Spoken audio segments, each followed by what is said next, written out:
there's a gentleman whose name is Geoff, and he emailed me and said he liked the show, and he knew of someone who had an interesting belief that he might wish to discuss, and that's why I'm talking to you today. Yep. Yeah, absolutely. And Geoff actually attempted, I think it was a very interesting conversation to employ your ideas in one of these contentious threads that we've had going for many, many years, which is around ancient sort of history and, how the human race got to where it is today and what some ancient buildings, who made those, how certain we are about those ideas. That's kind of the thread that we were going down. Yeah. Okay. And I guess I didn't realize that was contentious, and this will not be contentious. So, So I only mean it's been contentious traditionally. Geoff and I have had many, many heated conversations about this. Right. So the idea was like, well, how can I use these techniques to kind of further this conversation without it being so contentious? And so he tried the technique of strict epistemology with you, I guess, exactly. Is what you're saying. Yep. And when he tried it on you, how did it resonate when you heard his different way of speaking? It was interesting. It got the conversation in paths that it had never gone before. Mm-hmm. It allowed me to kind of express ideas that he had never kind of wanted to hear or thought to, I don't know, try and pick apart. So it allowed him to see, I guess, more of my beliefs, which was quite validating in many instances. So I think overall it was quite good. I don't know, I can't speak to how, I guess, well he stuck to, what you're kind of laying out, because I'm not super familiar with it. Yeah. But yeah, I mean, it certainly was valuable and interesting. Oh, cool. Well, it's a different kind of way of asking questions of a person. And I'll ask you about the belief, but I'm really trying to understand the underpinnings of the belief and how you go about forming just probably beliefs in general. And that gives me a much better sense of your belief. And that's typically how it goes. So, and it's not designed to be contentious. It's not a debate. I'm really just going to ask you questions just to find out how you know what you know, basically. I love it. I love talking about what I believe. So I look forward to this. Yeah, most people do. So it's usually a pretty good conversation. Yeah. Yeah. And so he all I know is what other Geoff told me is that you have a belief in that aliens started different cultures or certain cultures. Well, maybe I'll just let you explain the belief. Sure. Yeah. I think overall, my belief is that aliens are almost certainly a intrinsic part of humans' sort of evolution, and very likely, around even today. And also probably because of the fact that there's pretty decent evidence that they are around today. They have likely been around, the whole time, just considering that in order for another, like an extraterrestrial race to get to Earth, it must have been far, and the technology is advanced, and it's probably a relatively old civilization. And human history, modern human history is, thousands of years. It's nothing on that scale. So that's kind of, I think, the main point that Geoff and I have gone back and forth about, because you think that's absurd. And he, I think, is particularly offended by the notion, because part of what I have caught up in that belief is that some of the really crazy old megalithic structures were not likely built by the folks that are claimed to have built them. And that's, I think he's kind of doesn't like that idea for two different reasons. One is kind of the scientific side of it. It's just like, this is what the experts believe. This is what, we study. We have the evidence. And also that it's I don't know the correct terminology here, but like it's taking away something from the cultures who did build it. And that there's this idea that, I don't believe like, non-white cultures could have built something so fantastic. So like I jumped to this conclusion that it must have been aliens, something like that. So, that's kind of the core belief that Geoff and I have like talked about. So I'll pause there and. Yeah. I think it's an interesting belief. And and just to tell you, I'm not offended at all by the belief. I think it's an interesting belief. And I would love to know if that belief is true. I'd really like to know it. It's an interesting belief. It'd be kind of cool if it was true, I think. So on a scale from 1 to 7, how confident are you, would you say, that this belief is true? 1 to 7. 1 to 7. We do 1 to 7 here. I would probably go with like a 5, something like that. A little more confident than not. Yeah. I think, the evidence is, I don't have direct access to the evidence, frankly. It's like, there's only what people say, what other people have said about what people have said, secondhand evidence at best. So yeah, I think that I could, and I'm also a human, and I have made many, many mistakes, changed my mind many, many times about things I've been much sure about. So it's really hard to be super confident. But in my heart of hearts, I certainly do believe it. Gun to my head, like if you're right, I live, like without any hesitation. That's kind of where I am. Okay. So I want to get into the reasons for your belief, but I really want to maybe understand what you mean about some certain things, because sometimes we've had these conversations and 30 minutes in, it looks like that we're talking about different things. Yeah, totally. So by aliens, what do we mean there? So generally something not of, an intelligence not from Earth, I think is like general enough to be accurate and not hold me to any ideas that I'm certainly not sure about. No idea, like I wouldn't even begin to guess on like, there are grays and there are whatever, like different races and they come from planet Zuru. No notion like that whatsoever. Only that they're some other non-human intelligence with technology, at least in transportation, much beyond ours, just by evidence of their being here. Or I think the other non-alien but kind of similar theory or hypothesis, I should say, would be like some ancient, maybe of Earth origin intelligence that kind of, got super advanced and was from here, and maybe they haven't gone super far, but have, contributed to some previous things and explained some of the super weird phenomena, that we've seen in contemporary times. So when you're saying aliens, I think what I hear you're saying is like aliens kind of in an abstract sense, that a higher intelligence, a higher being, and we might not know.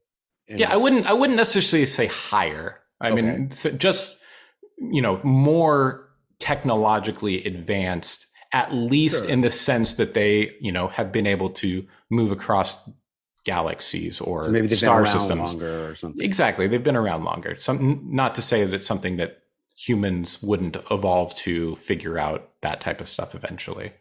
Okay.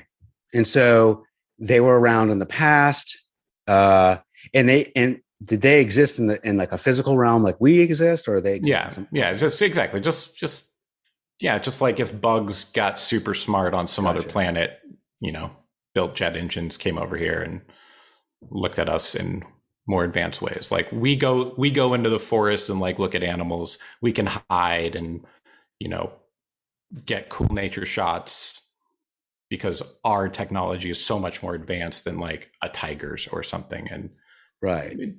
that would be kind of how my mental framework works with them being here, being able to largely go unnoticed, but sometimes kind of they do get noticed a little bit, and that's what weird phenomena essentially kind of ends up being. Yeah. Okay. And so I know you mentioned they existed in the past because they built structures in the past, and we can talk about that. Mm-hmm. But I think you also said that they exist now too. Is that right? Sure. Yeah. I mean, yep. I think it would stand to reason nonetheless if they were without weird phenomenon, although it would be harder to justify the previous conjecture about who built what without it. But yeah, I mean, if they existed in the past and they had been here, they traveled across galaxy to get here, couple thousand years later, they're still here. And yeah, I do also think that there's a lot of different phenomena that have been recorded over time. Most recently, the stuff coming out of the Navy. I'm not sure if you're familiar with Right. it.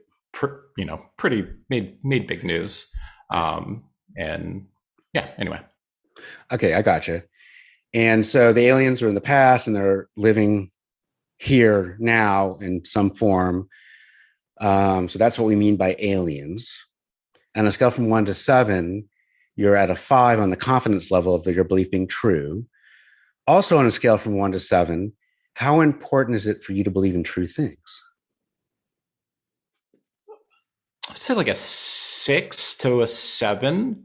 And it's quite important to me to. Yeah, I guess I would have to go with a 6 because it's not the most important thing, but it is something that I really do value. Makes sense. If someone were to ask you, what is the primary reason why you believe the belief about aliens, what would you tell them? I would tell them math, I guess. Like, just here's. I don't have a short way to tell that answer, but I think I can answer it. So we are here on Earth. We're alive on this planet. There's water even on the moon. I think it's extremely, extremely likely that there's lots and lots of life throughout the universe. It's just kind of absurd that the universe would be so vast and we would be the only life. It's possible, but I think extremely unlikely. And I think most people would agree with that. And I also look at our arc of technology, how far the human race has come in leveraging automation and propulsion in a very short period of time. In the 1800s, 250 years ago, like the world looked very, very similar to the way it did 2000 years ago, at least for, most, like the way that people were using the world, like exploiting physics for productivity and human enjoyment. We're so much better at just making the tiny little bits of the universe do what we need it to do. And our understanding of physics has just gone, so crazy, much more advanced. And, hundreds of years, humans have been around, depending on how you measure it, for tens of thousands or hundreds of thousands of years. But, hundreds of years of this like technology, like, we went to the moon, we were sending stuff out into the galaxy. we've got cell phones in our pockets that are like crazy. So if I imagine that arc of technology kind of continuing Right. for tens of years, thousands of years, hundreds of thousands of years, I see. millions and millions of years, Right. like what kind, what's the arc of like what we're actually capable of, and what types of things do we think now are completely impossible, like Yeah. interstellar, intergalaxy travel that will likely become trivial, I Right. would assume, just based on, black holes exist, right? And black holes bend space time. Yeah. So could eventually we create black holes that bend space time in a specific way to travel like infinite places? I mean, we already know stars are moving farther away from each other. The galaxy is expanding faster than the speed of light. Hmm. This idea that the speed of light is like some intrinsic thing that humans will forever be attached to, I think is possible, but unlikely. So when I consider that times the universe with Right. infinite different intelligences kind Yeah. of, blossoming, and some Right. sputter out and some don't, it just stands to reason that they're gonna get off their rock. They're gonna get out of their galaxy and they're gonna explore. And Yeah. that's kind of like where I start from. And I mean, and just I think to me that sounds quite coherent, and I get it, and I've actually thought about that kind of stuff too a little bit. I just think it's very just interesting to think about just on its own right, and I think the reason why you believe the belief, and I think you mentioned two primary reasons. One is math, and I think by math you mean probability, that the universe is so big that the odds of there being, first of all, an alien life form, an alien existence somewhere in the universe is probably quite high, given how many exoplanets they've discovered and this and that. And so I think that to say there's two different claims to be said here. One claim is that there's aliens that exist somewhere in the universe, and in math probability. And the other thing that you said is that with the pace of technological development, and I think it's what you're saying, it's probably happened logarithmically over the last however many decades. And if you follow that trajectory, then you're going to get to some pretty capable creatures pretty soon. Did I yeah, I say think that correctly? the only thing I would say is soon is actually irrelevant. Millions of years, like soon in our lifetime, Yeah, right. it's millions of years, billions of years. The universe is old. Yeah. So So we're talking the, about like the 13.7 billion year old universe, and that's a long time for things to advance. right. Yeah, that makes sense. So, but I do hear two claims. One claim is that there's intelligent life in the universe, and the other claim is that there's intelligent life in the universe here and now. Hmm. Is that correct? That is correct. Yeah. Okay. And the question you asked me is like, why do I believe the first claim? And my answer is, I guess, the second claim. Just not only do those aliens almost certainly exist, but the capabilities that they would have would allow them to travel quite far, and they would travel quite far. And they I would think it's probably just, be able to be stealthy too if they and they were. would probably be able to be stealthy. So I think just kind of from first principles is the wrong word, but just as a mental exercise, I kind of like would just assume, not even looking at the evidence, that they are not only out there, but then just by virtue of being out there, would have traveled and gone to many, many places and they would probably seek out other intelligent life. That would just be more interesting in many ways. So just kind of Yeah. starting there, like not necessarily, but pretty good chance that they would like come around. If there's like intelligent, there's right. I don't need to tell you that there's millions of solar systems, like just Yeah. in our tiny little local area. Right. So Mm-hmm. yeah, No, I yeah. just personally speaking, I actually like to think about this kind of stuff. So the argument is not, I think you said it's not evidence based. Well, that part of it is right. Yeah, that part's not really evidence based. It's really just, it's not even math. It's just like my intuition, like kind of leaning maybe a little bit on probability, but yeah, it's just conjecture. But I do think it's likely to be well, I think you're accurate. saying it's intuition, but I think your intuition is based on your understanding of the probability of this Yeah, occurring, of your understanding of how likely there is life in the universe and how likely advanced this life form would be given how much time we have. And then with that advanced life form and how advanced they could possibly be, I mean, we might not be able even to, our minds might not even be able to grasp what they'd be able to do. And they might be able to be here and now and walk around and we wouldn't know it because they have created an environment where we couldn't know it if they were here. Am I saying that yeah, correctly? totally accurate. Yeah. Interesting. So your scale, so on a confidence level, your scale, you're a 5 out of 1 out of 7. How could we get you to a 7? How could we get you more confident that this belief is true and real?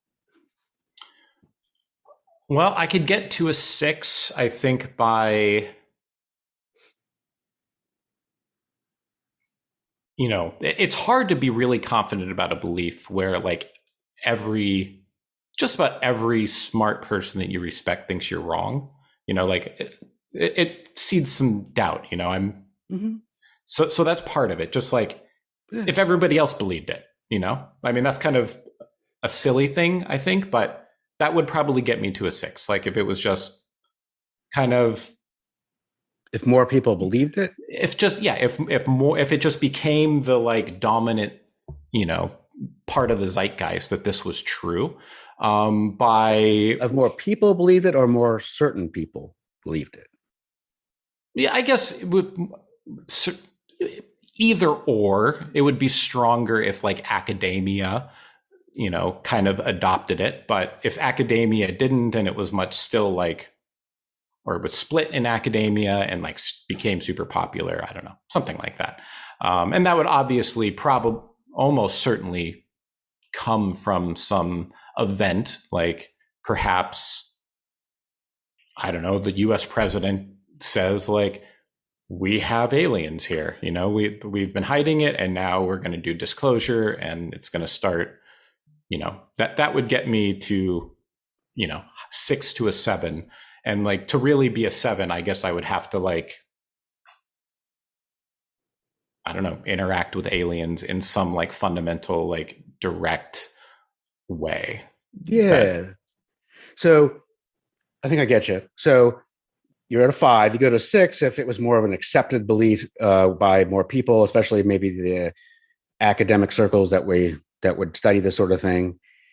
And you get to a 7 if there was actual tangible evidence for this belief being true, like physical evidence. right, exactly. Like some aliens that definitely aren't human are like communicating and showing us crazy propulsion and like, yeah, something like that. Yeah, sounds reasonable. So yeah, I can dig where your confidence level is. Is a 4 would be sort of neutral, that the belief is true, um, more neutral. 5 is just a little bit over the edge where you think it's true, more true than not.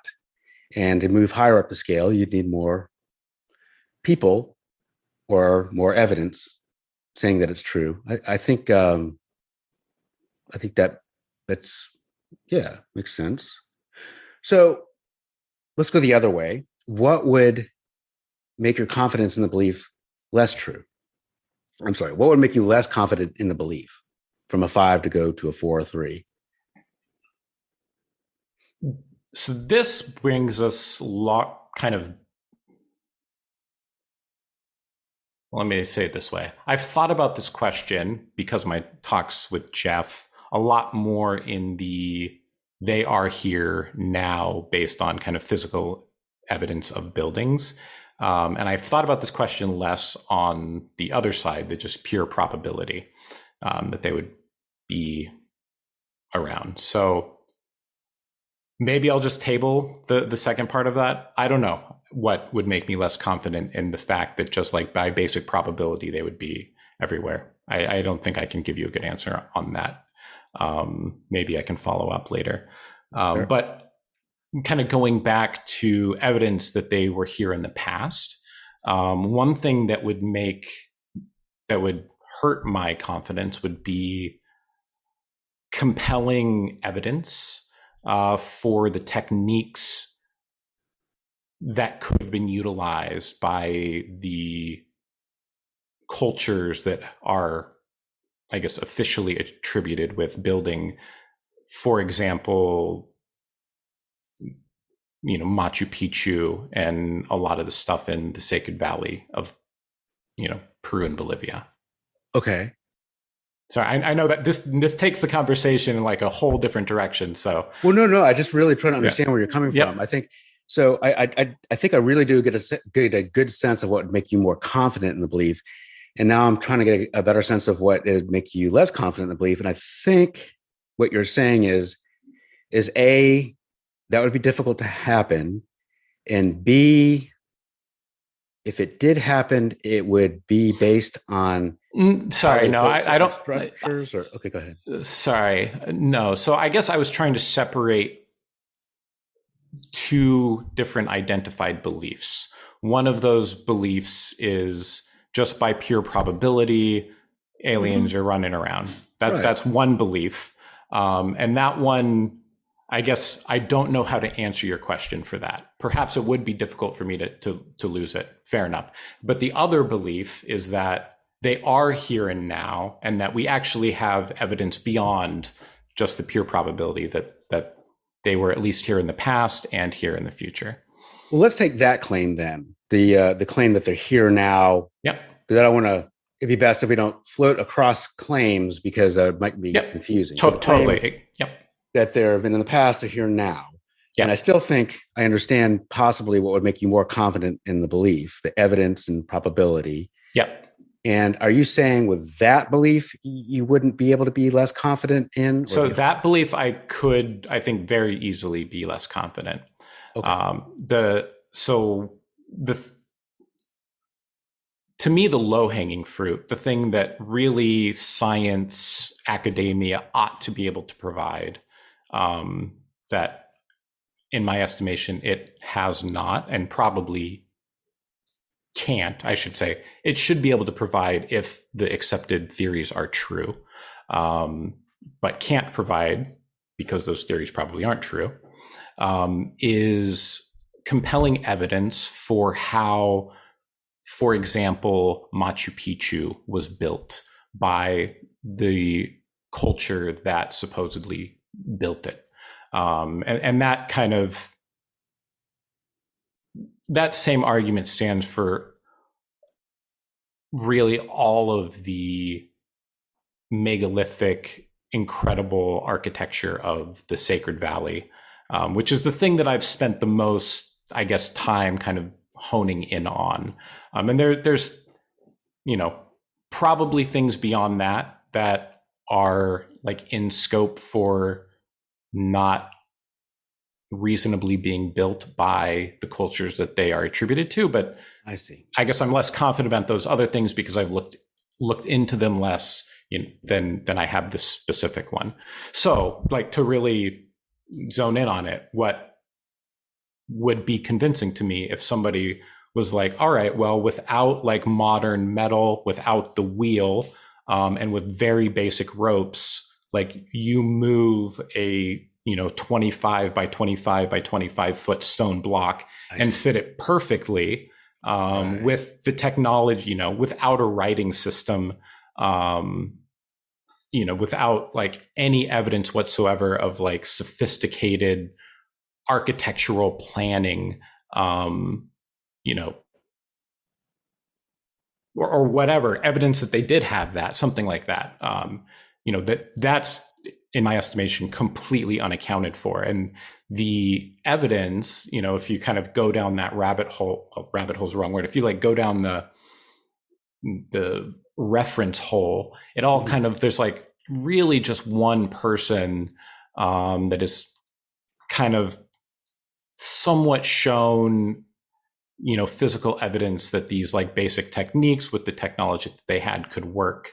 And it's done on a very small scale that doesn't, I think, reflect the reality of the, magnitude of the work that was actually being done.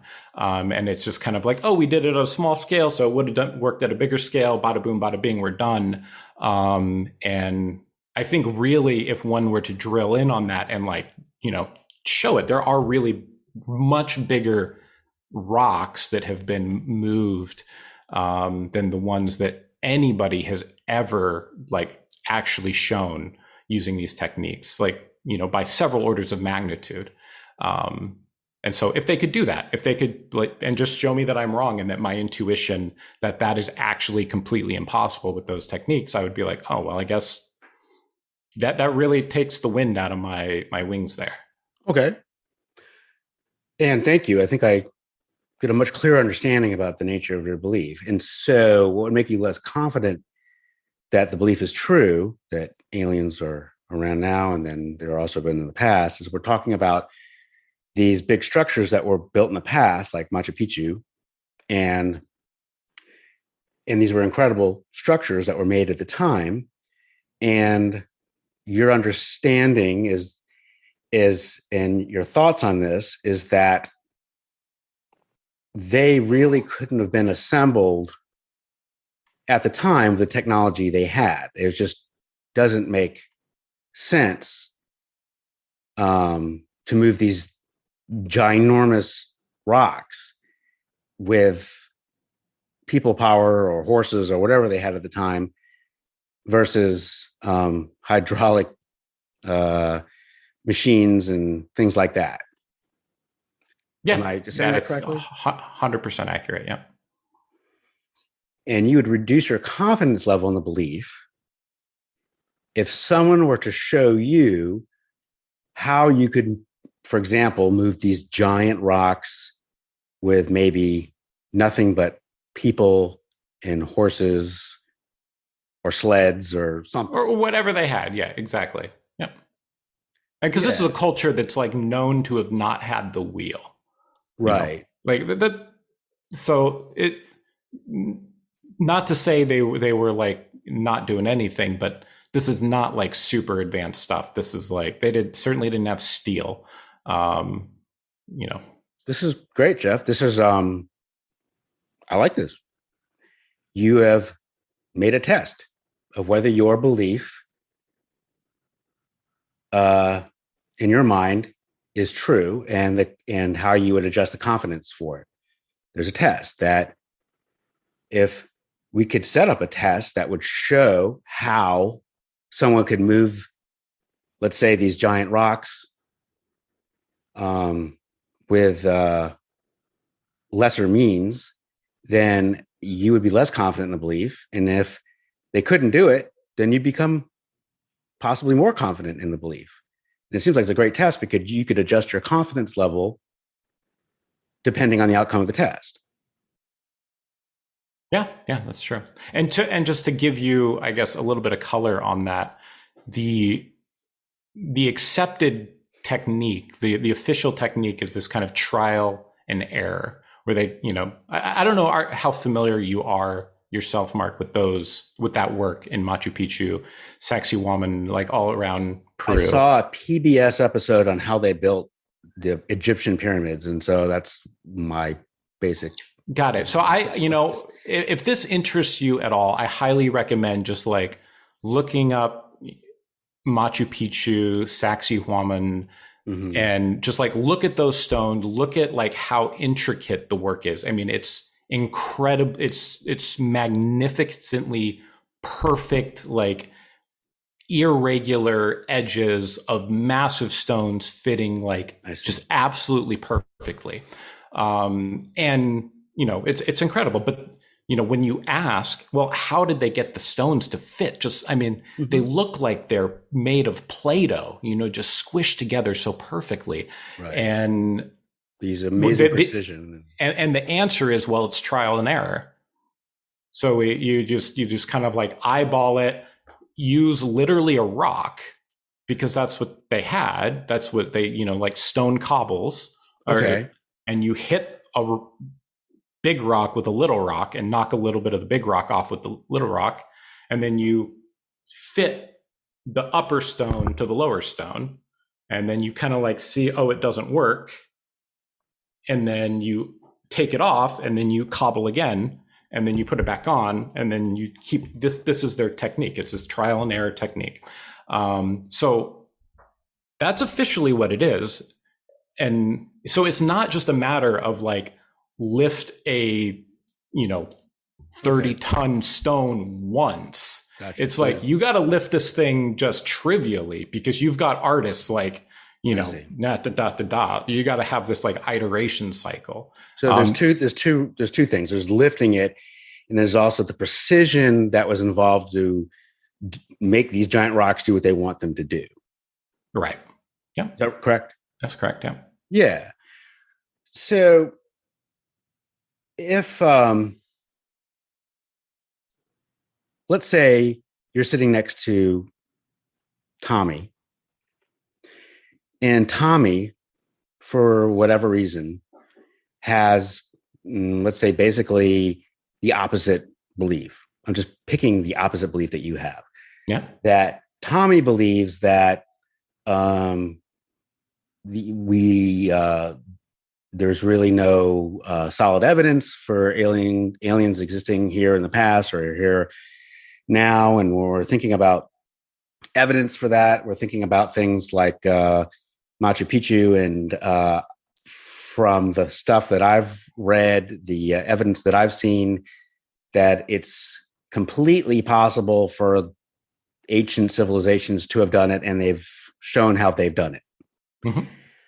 I'm a third person, and I just want to believe what's true. I really do, and I would like to believe what you're saying if that's true, and I'd like to believe what Tommy is saying is that that's true. As a disinterested party, but I actually am interested. I'd like to know how could I go about finding out who whose beliefs I should more closely align my beliefs with, do you think? Well, I guess I would turn the question around and ask you kind of, what would make you confident? Are you going to be made confident by an expert that kind of, you can believe their belief? Or are you going to be more convinced by like tangible evidence or like your own intuition? How does what would convince me more relate to the truth value of what is true? Because I think you're telling It doesn't. me, It doesn't. okay, I think you're Because telling me of what would convince me, and maybe I'm getting that wrong, but I'd like to know like what's like legit true. well, that's interesting because I have my own belief about what is true, right? Mm-hmm. So if I want to help you get to the truth, Yeah. that is the same thing as me convincing you of what I believe.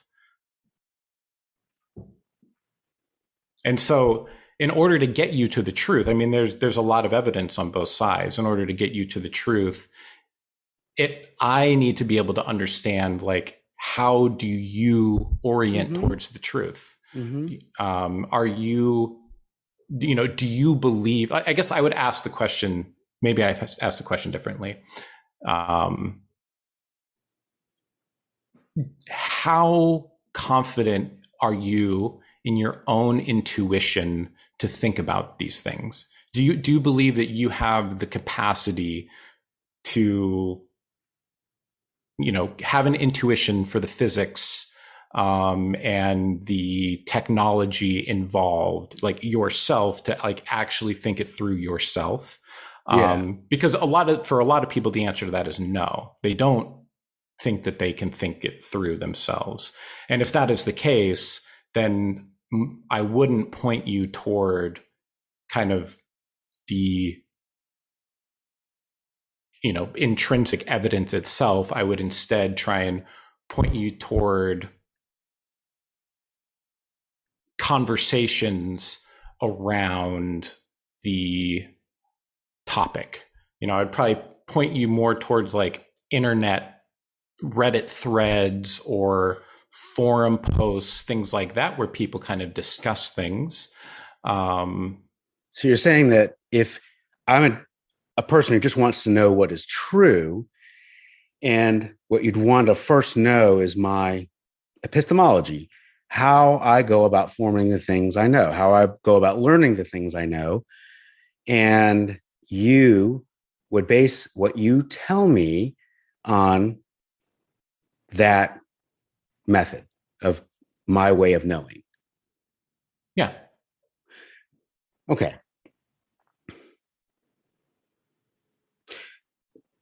It's very interesting. There's different ways we go here. So what if I said that I don't, for me, when it comes to knowing the things I know, I don't trust my intuition.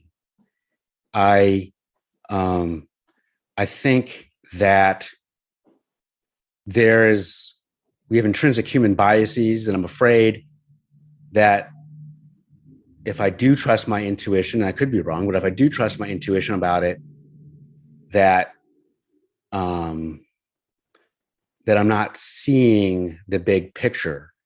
And for me to trust what is being said more is that I would need to know more in an objective way that doesn't depend on the way I believe on something. It's true, objectively speaking. If that was kind of convoluted, but Yeah, no, I think I get your point. If Let me make sure I understand correctly, that you don't, at least on this topic, really trust your own intrinsic intuition mm-hmm. beyond kind of a more rigorous external approach, or maybe somebody else's external, or somebody else's rigorous sort of thoughts about this.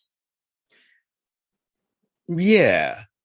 And I think since you asked, I would trust it more is if it could be shown to be true and it doesn't matter my opinion about it. You know what I mean? That it is what it is. There is data to show that it is true or not true. I mean, that there is some information that I could hang my hat on, and how I feel about it or my intuition about it doesn't matter. Got it. Well, I would say this, that it's very easy to go to Google and say, how did the Inca build Machu Picchu?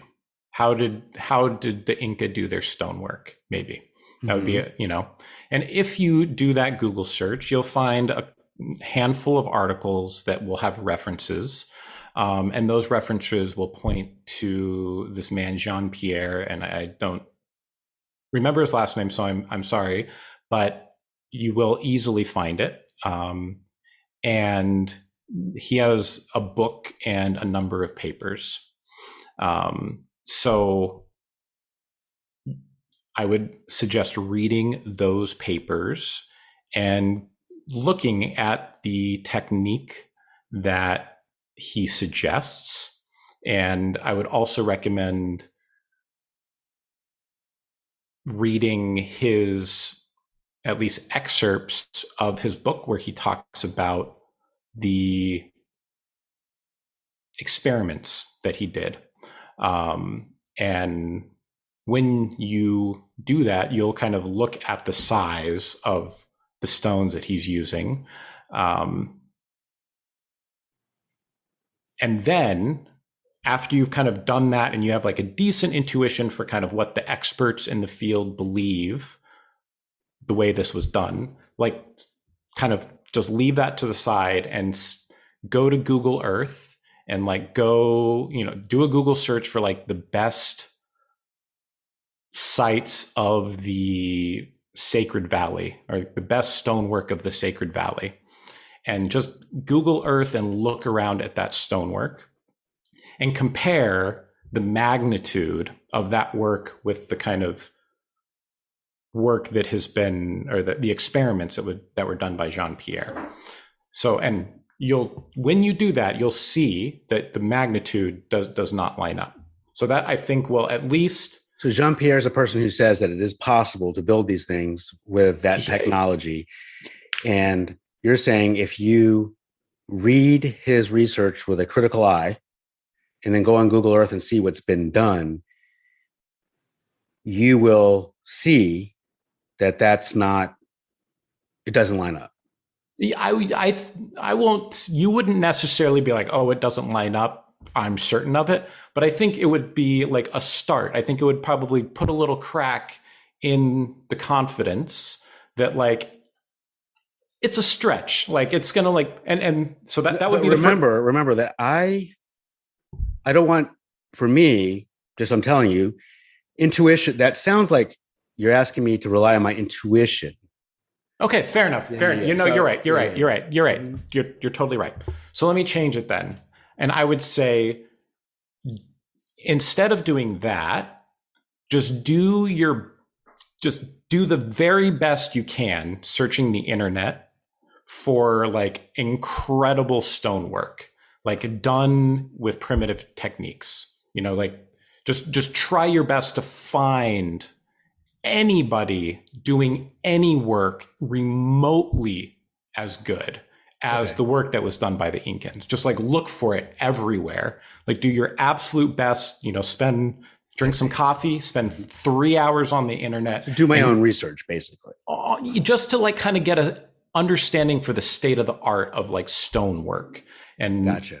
And there are people doing like primitive stonework. There are videos of like, you watch every like debunking stonework video. There's a bunch of these things on them. Like a bunch of people kind of like trying to debunk the alien theorists with their evidence that like, we could have done it. We could have done it. And what you'll see in all of these is like they can manipulate the stone, like they can cut the stone, they can like, but what you will not see is like precision work on a large scale.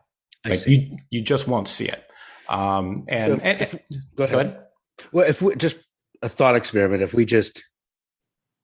and I have no idea how this would come out because this is an area I don't know much about, which is great because I like to have talks about things I know little about. And if we sat down and you and I watched videos of people explaining and performing precision work on a larger scale, and let's say if you and I came across these videos that showed people doing that, like doing these very fine precision work on these really huge pieces of rock that they can manipulate, and we both watched it, would you, and you accepted what they were doing was real to your satisfaction, would you reduce your confidence level in your belief? Definitely. Yeah, absolutely. Yeah. Yeah.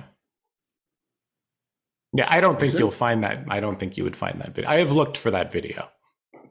So you don't think I'd find it? Okay. I don't think you'd find it. Oh, I don't And know. I, Yeah.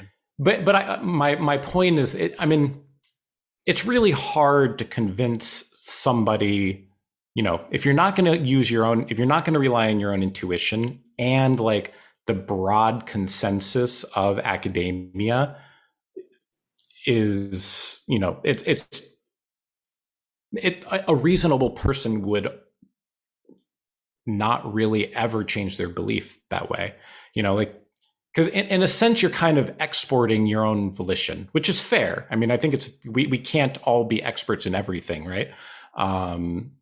But if one is not going to be like, I'm going to trust my own intuition beyond kind of, the world at large or like academia, like you're just going to reasonably believe in what the experts believe, especially when we're talking about like what happened hundreds or thousands of years ago where there's no direct evidence of, right?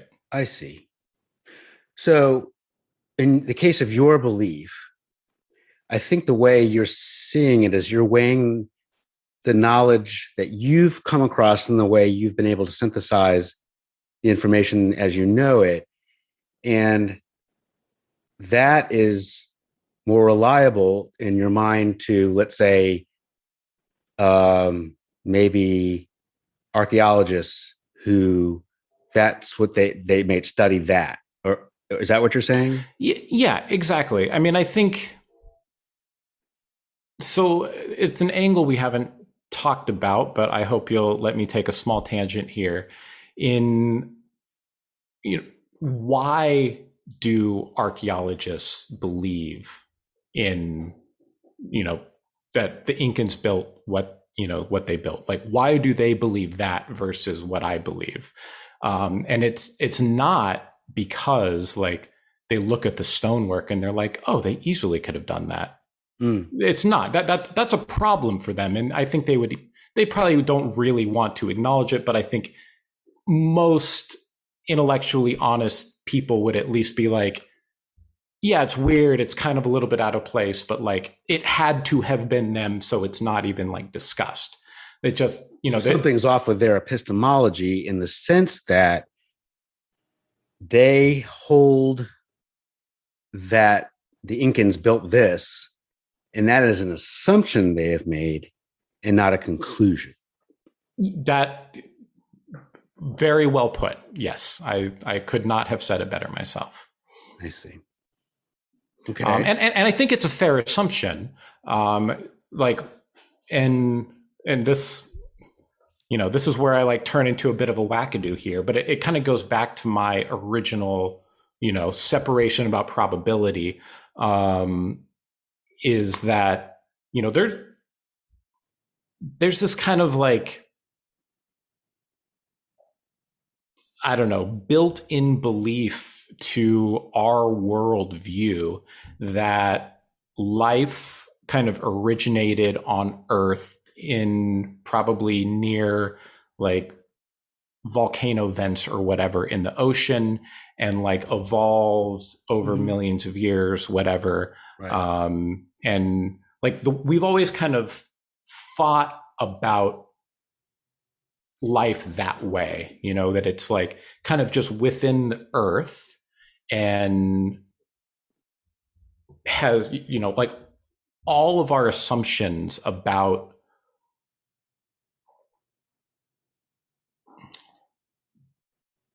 I guess the tree of life and how humans are a part of that tree of life. It just assumes a single thread of history.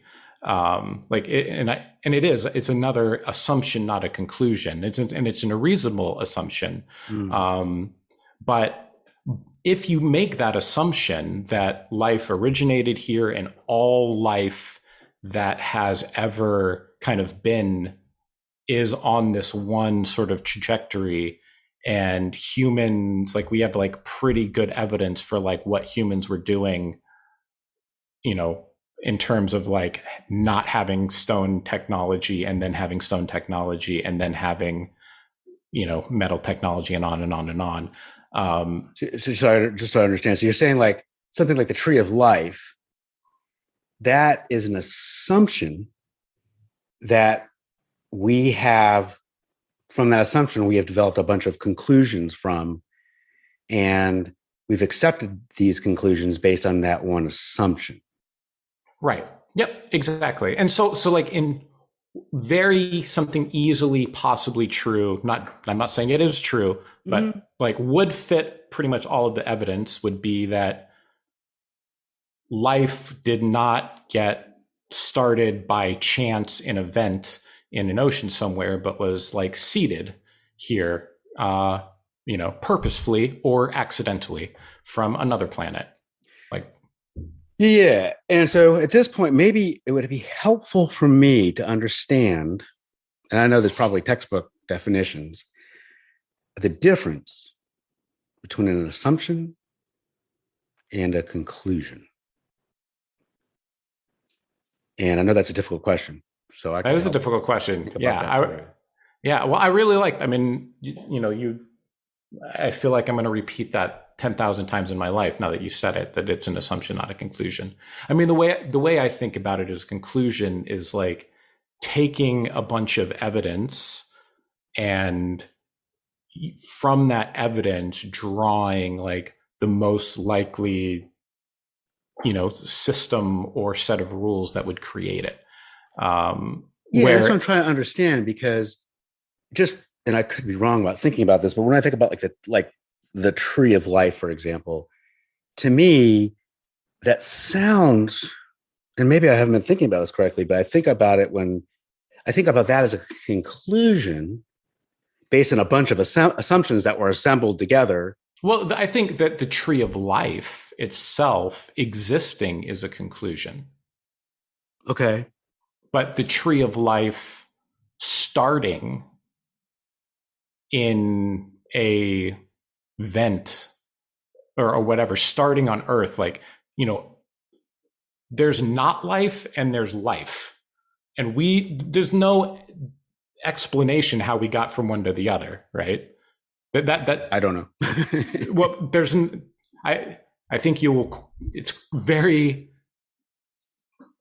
I'm quite confident in that's just widely accepted as true. That it's a big mystery. Scientists have been working trying to like create life from non-life. Mm-hmm. We don't know how to do it. We have no idea. Kind of like it's magic. It's essentially magic from like our perspective. We don't know what kicks off that life process. And yeah. So the assumption what I'm saying is an assumption is that tree of life, the seed of that tree of life happened on Earth accidentally.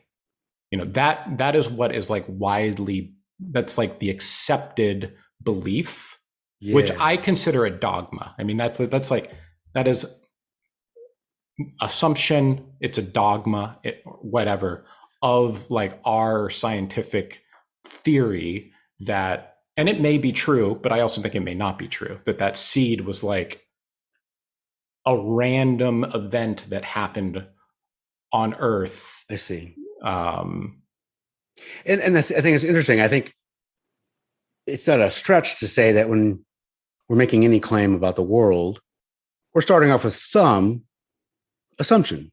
Mm-hmm. We're starting off with nothing. We're not in a vacuum.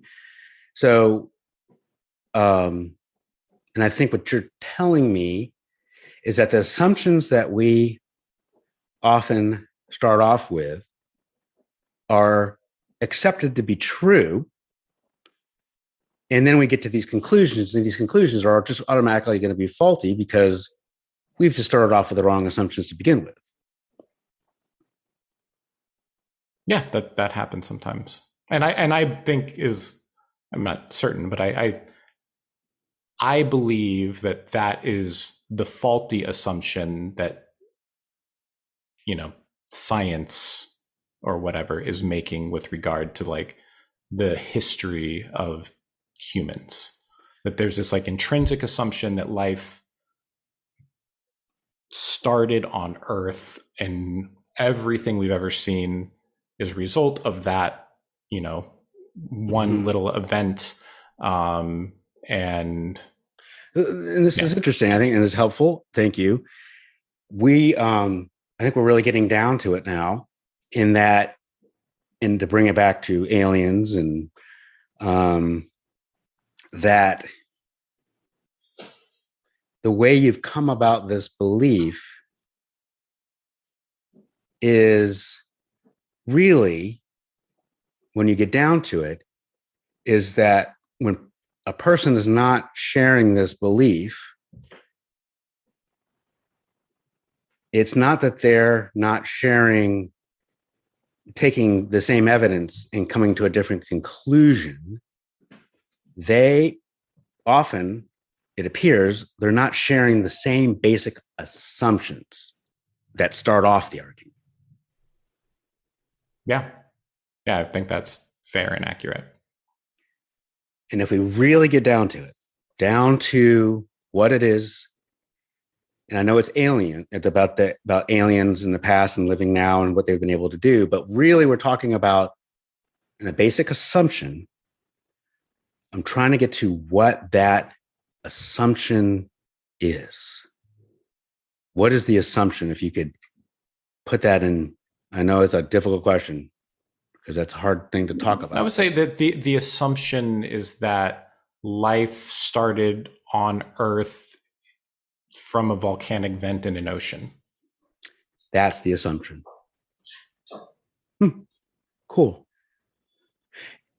And I just am not up on the literature on this, so I'm free to ask this question really with a blank slate. Yeah. If there was more evidence to come along that was, you just couldn't get there from here to there. You just couldn't get from molecules in a volcanic realm to life as we know it. If there's more evidence to show that we couldn't get there, it seems like you become more confident in your belief. I would become more a little bit. Yeah. I guess I would say yes. And the corollary is that if you were to come across evidence and there was all of a sudden an abundance of repeatable evidence that, let's say, that showed that that you could get there from here, that you could get from individual molecules bouncing around to small life forms and then eventually to us, then you would reduce your confidence in the belief? I would. It would be not a super, super strong reduction, but it would still leave, like, even if that were the case, it would still leave phenomena that I don't think can be properly accounted for with which could still be flawed in their own ways, but it would still leave things like, UFO sightings in contemporary times as like, a question mark for me of like, what really are those? Just saying that would, so in that scenario, you would be able to come more confident in the belief a little bit, and maybe it'd be more difficult to become a little bit less confident in the belief. Yeah, I think it would be less, but it would to a lesser degree. What do you think about beliefs? A belief, generally speaking, not your belief, just a belief that someone you know holds, a friend or a family member, just someone you know holds, just a generic belief. Mm-hmm. And they tell you that whatever that belief is, it would be easier for them to become more confident in that belief. And it would not be so easy for them to become less confident in that belief. that it'd be easy to fall this way, but it's really hard to fall this way if they needed to fall that way. I mean, if it happened to be this way, it'd be more difficult to fall this way. What do you think about that? Well, I guess I would try and understand kind of what they mean by that. If they said it was easier to fall one way than another way, I would want to know, is that true generally? Is that just like a general way that you kind of associate yourself to that belief, or is that Makes sense. a particular fulcrum, a particular piece of evidence? Because we're, especially when like beliefs are, kind of, not necessarily like, I believe so and so did this, but like a belief that's like a structure of the world. There's a lot of different pieces of evidence because we're kind of like inferring from lots of different pieces of evidence to kind of come up with this like theory. So if there was beliefs about, if somebody said that, well, this particular part of the evidence, it's easy to get stronger, but not weaker. And this particular, it's easy to get weaker, but not stronger. That to me would make sense. But if they said, well, it's much easier to get stronger, but not really easier to get weaker, like generally, then I would say I would think that person is probably not being intellectually honest. Well, let me say well, I'm trying to say more concisely. I think that'll help, but I think you're on it. I think that if your belief happened to not be true, and I'm not saying that's the case, I honestly don't know, is there a straightforward way that you could show yourself that, or someone else could show you that? Is there a way, is there a path forward there for you to go? Or is that path with full of brush and trees that you have to move? And it seems like to become maybe more confident in your belief, that path is clear and there's no trees covering it, and you just go straight on through that path. You know what I mean? That if it wasn't true, it'd be harder to get through that path to get to that side. And that's what I'm saying. Yeah, I mean, I think it's fair. I mean, I have two thoughts about that. One is, my own path for this particular belief. I really think my path for this belief is evidence that these structures could have been easily built, with that technology. To me, that's like the pretty easy path. It is, so the other side of that, to be kind of fair to your point, like it is tricky for me to kind of change, to get less confident on other softer dimensions, because it's already very, but it's kind of like the nature of, what is available. I mean, because there are kind of like hypothetical things that could happen that just won't. One thing, like, for example, like the US government could be completely transparent, or all governments become completely transparent with all citizens about all knowledge. Like if that happened and there was no evidence of like, interactions with aliens, like within that, that would be that's a straight path to me to like not, to lose confidence.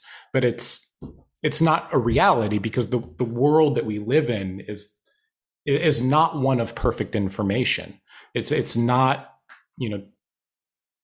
we don't actually have access to the unfiltered truth as, citizens that like get our, even if we get our media from like non-mainstream sources, it's still filtered through, 10,000 people's agendas. And the US all major governments are like concerned 100% with national security. They're not concerned with transparency to their citizens. And so if, for example, the US government, which they probably would, like in my, if my belief is true, a part of that is that the US government is actively hiding it. They know, and they're actively trying to make us not know. Okay. So if that is the case, like it's kind of an insurmountable sort of test to kind of like get access to the real goods to like make a decision. Let me ask you this. All things remaining equal, and you've come across this notion for the first time, let's say, and you just started thinking about it. It might be a kind of a weird question, but what would you rather be true? I would definitely rather it be true that humans are like on the cusp of like an intergalactic sort of, existence, that technology is great beyond our wildest imagination, and that like either myself or my ancestors or your ancestors will like live among the stars and like get past. So the cool thing about this belief, and I get it, is that if your belief is true about aliens, about the technological advances, then all bets are off. I mean, we may get to the point where we don't die. I mean, we may get to the point we travel to different civilizations and cultures, and maybe when we die in this life form, we don't die for whatever advanced technological reason. Am I saying that right? Yeah, those are all true things. Yeah. I mean, I'm just speaking for me. Like why that would be such a cool thing if it was true. Yeah, I think it would be cool. Yeah. Yeah, I get it. Sometimes when I have strong beliefs about some things, I do question in myself whether it's something I need to believe or something I want to believe. And sometimes I have trouble for myself distinguishing the two. How do you do it? I guess I have never really considered that before. I don't need, I don't know. I guess I never had the need to kind of differentiate those things. There's very little that I need to believe. Or I guess of the space of things I believe, it's only a very small minority of it that I need to believe. So I don't know. I guess I never made that differentiator. I mean, I want to say that it's kind of on that note, this belief for me is strong, I think largely because of like ongoing conversations, particularly with Geoff. Like if nobody else was like so adamantly opposed, somebody that like respected me intellectually and just was like, couldn't just deal with the fact that I like had this ridiculous belief, then it would have, it probably would have been there, but it would have not been flushed out. It wouldn't have been something that like, I would have forgot about it. I probably would have just been like, that's like a pretty embarrassing belief to hold. I'm just going to like let that one go. So you're saying there's a bit of a backfire effect of him trying to convince you otherwise. I think so. It's a hypothesis, but I think so, that it is like something that I've dug into so much, largely to kind of like be able to, have those conversations. I understand. Let me ask you this. If your belief was incorrect again, I don't know, but if it was incorrect, would you want to know it? I would want to know it. Absolutely. Yeah. Thanks, Geoff. This is awesome. I really appreciate it. This was super It was fun. a great talk. It was fun. I really enjoyed this. Yeah, it was really interesting and made me think about this belief more. And I honestly like to think about that kind of stuff. Yeah, no, it's super fun. How do you? I'm embarrassed now that I didn't really like look into your background. How did you get? Okay. What is How did you get here? What were you doing before you were doing Street Epistemology podcast? Wow, that's a long answer. So I'm going to try to give you the short version. Yeah. I have an intrinsic interest in this. Well, first of all, I'm just concerned for us as a country, as a world, as that we are in these different belief silos, and then we can't talk to other people about their beliefs. And it's very difficult to do that without debating, without challenge, without people becoming more rigid in their beliefs and that kind of thing. And I wanted a way to bridge those two groups, no matter what the belief is, it seems. And I've been thinking, I thought about that for a while. And then I think I came across street epistemology videos, basically on YouTube. And I came across two. There's many more people who do this, but initially I came across two people who did this. Names of Anthony Magnabosco and Reed Nicewander. And I just was looking at their videos, and it made sense to me in the sense that maybe when we're trying to talk about beliefs, we're talking about the wrong things. We're talking about the actual belief, which seems weird.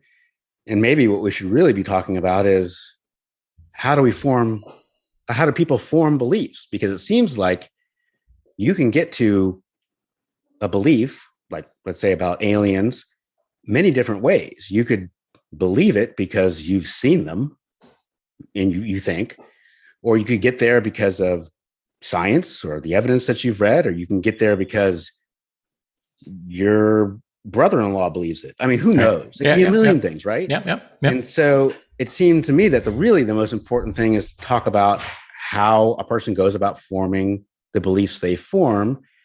And then it seems that we're at that point, maybe we're getting somewhere. Yeah. What do you think?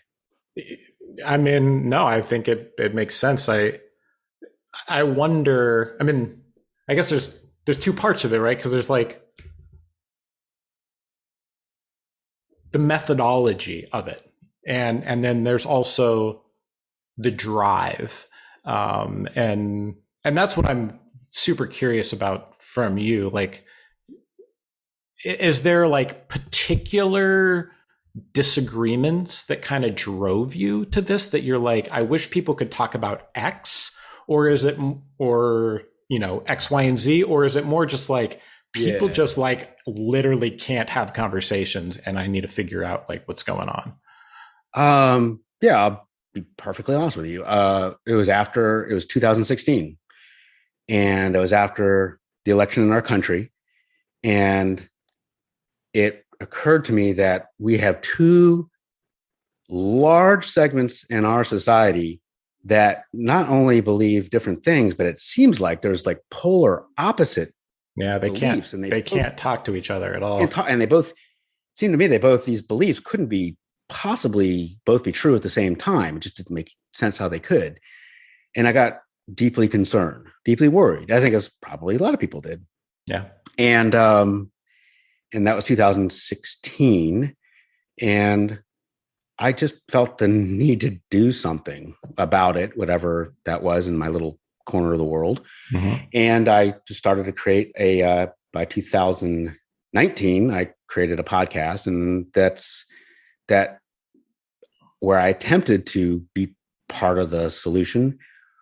Hopefully it is. Remains to be seen. Yeah. But I just, that was really my motivation. Yeah. No, that's Yeah, cool. I appreciate it. I think nothing concerns me more really than the left and the right being completely unable to have any empathy for the other side. It's really I agree with you. Actually, I it think we live drive. in precarious times, and Yeah. I think, um, yeah, actually frightens me sometimes, and I want to, I want to step away from the cliff, and I'm worried about, and so that's, I'm not like any particular belief. It doesn't, to me, that really doesn't matter. I think, is there this wholesale way that people are forming beliefs that are problematic in the sense that even if they realize that some belief they realize is not true, if the way they go about forming their beliefs is not a reliable way to form beliefs in general, it seems to me that they're just going to get to another belief just for that will take the place of that belief, and we're kind of where we started from. What do you think? Yeah, I think that's true. I wonder as probably essentially an expert in this field now, what's your assessment? Like, I mean, my intuition, my guess would be that you are probably sadder than when you started, um, because people are like ridiculous. I mean, I think that probably like 20% of the people you're talking to are like being reasonable and thoughtful about the way that they're forming beliefs, and just most people aren't, would be my guess. And I'm curious if that has been your experience, if you see that by asking certain types of questions, you can get people to unravel their own biases. But my guess is not in the most case. My guess is most people they're super tied to their beliefs. It's like the belief is not actually a belief. It's like a Identity. trait of an ego. Yes, yes. That surprise. Yeah, I think that surprises me. Yes, I think you're correct. Um, I guess the way I see beliefs, not that I'm better than anybody else. I personally speak, I just want to believe in true things and things that are real and legit. And if it's not, and I have reasonable confidence that it's not, then I just don't want to waste my time with it. But if it is, then I'd like to believe it. And I think that's helpful for our society in the sense that then if we all kind of have maybe that mindset, again, not that I'm the arbiter of, how to live this life, Yeah. but if we had some shared reality, then maybe, we could have some more agreement on how to move forward and what not to waste our times with on a larger scale. And it concerns me that we can't even agree on some of the simple stuff because our beliefs, and I forgot who said this, instead of us having our beliefs have us. It's true. Yeah. In the sense that if we can't jettison an untrue belief, then really who holds who? Yeah. Yeah, exactly. It's very interesting to me that you're doing this, and I'm so curious, like, if have your conclusions changed? Like, have the way that do you think it's possible? Actually, do you think that, like, even given a million years of like people trying to kind of like having these conversations with each other, Yeah. Yeah. um, Yeah. I'll be honest with you about it. Um, Sometimes I'm pessimistic about it. I am. Um, I can have 5 conversations, 10 conversations, and I'm just sometimes a little pessimistic about it. But then, look, I have a cool conversation, a great conversation like we've had, you know, and I have hope that things can change, that maybe by through the power of conversation, and maybe by asking the right questions and non-threatening ways, and just so we can learn what each other believes, that that maybe we can get somewhere. It just, I fluctuate, just to be honest with you. I want to be more I want to be more optimistic. I do. Yeah. Yeah. No, I could see, So I would not be I'm not optimistic for you. I think unless you were to, I mean, I guess in the goal, in your career and your conversations, I am optimistic. Seem to be a very smart, interesting man, with a good agenda. But in terms of like the population sort of kind of becoming reasonable, I think my guess, like, and I will also both say the guess and ask it as a direct question. If you've perceived it to be that like people actually form their beliefs, like their epistemology is literally external. It's actually like kind of, we're like a herd sort of species, and we have like alphas, and I think that like biologically, essentially, like you're gonna find that like what the perceived sort of like head figure believes is literally where the you bring up a really interesting point, that, and this is something that's been studied, and it's really I find it fascinating that from an evolutionary standpoint, people have argued that people hold beliefs not based on what is true. They hold beliefs to further their group. And so it might be seen as irrelevant whether a belief is true or not. But if it furthers a group of people, animals surviving, then that belief, by definition, is a very useful belief. And whether it's true or not, what difference does it make? Is that what you're trying to say? Yeah, exactly. I mean, that is essentially what I'm trying to say. It's both, though, right? Because it's not everybody's doing that. Obviously, there are contrarians. New ideas form, and they have value. So it's both of these things happening. But I think people can hold beliefs by different reasons, and and be honest. Part of the reasons why I asked some of the questions at the very end is that sometimes people hold beliefs because there's a benefit. There's just like a personal good feeling benefit of holding a belief as opposed to not holding a belief. And sometimes that relates to it being true, and sometimes it doesn't. And I'd like to know that. And I think that's a difficult question for anybody, because I'm sure I hold beliefs that I think are true objectively, but sometimes I wonder, like, well, is that true, or do I want it to be true?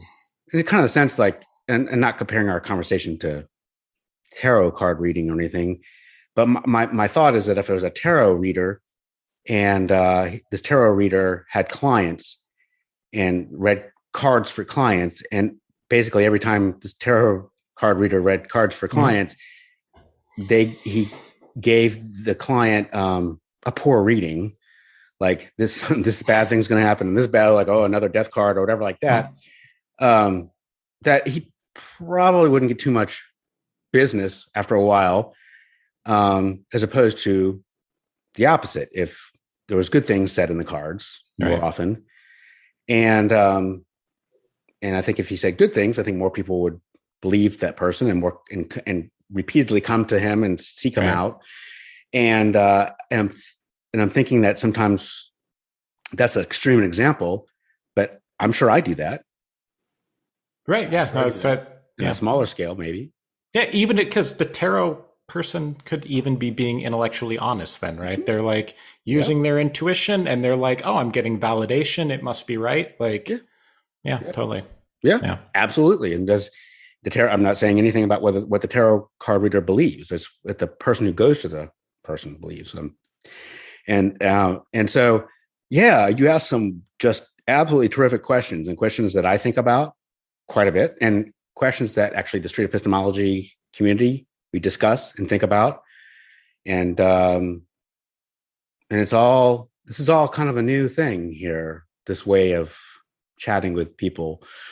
And we're trying to figure it out. We're trying to think of, good ways to go about it. And so I do appreciate you talking with me, and such a nice conversation, and just so thoughtful, and you're giving me things actually to think about too. So I like that. And I'm, and I think it would be cool if aliens It would be cool. built these things, and a lot of people think It would be interesting. cool. And I know that there's a lot going on now with videos and stuff, and I think it would be a cool thing if it was true. And I just I don't think I know enough about it to really. I just don't. I have to remain agnostic right now. Yeah, I don't blame you for that. It's you don't get anything, by studying it, unless it's like intrinsically fascinating and you can't help it. Yeah. It just doesn't matter. We just But don't it is know. intrinsically interesting, I find. So yeah. Cool. Well, thank you so much. I Thank really you, Geoff. appreciated Yeah. this conversation. It was super interesting Saturday morning. Yeah. And I wish you all the best and Thank you. everything. Thanks, Geoff.